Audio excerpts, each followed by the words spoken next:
అప్పుడు అని చెప్తారు.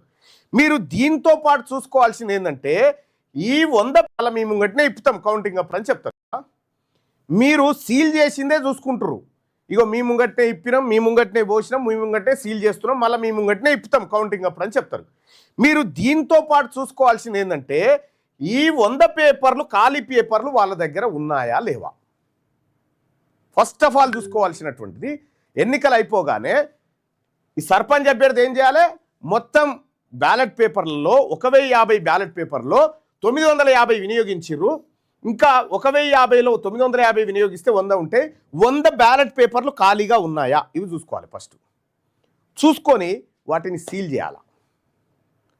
మీరు బ్యాలెట్ బాక్సులు కాదు, వీటిని సీజ్ చేయాలి. ఫస్ట్ వీటిని సీజ్ చేయడం వల్ల ఏమవుతుందంటే ఇంకా కొత్తగా బ్యాలెట్ పేపర్ని ఇందులో సృష్టించలేడు ఎవడు.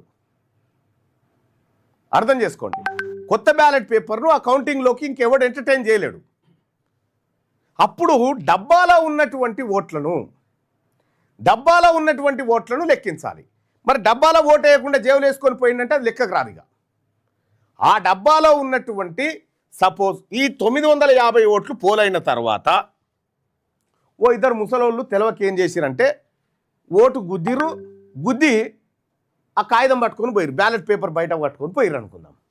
ఈ బ్యాలెట్ పేపర్ బయటికి పట్టుకొని పోవడం అంటే తన అభిప్రాయాన్ని సమూహంగా చెప్పలేదు అనడమే. కాబట్టి అది ఇన్వాలిడ్ అవుతుంది. అప్పుడు 948 ఓట్లే కౌంట్ అవుతాయి. 948 ఓట్లే కౌంట్ అవుతాయి.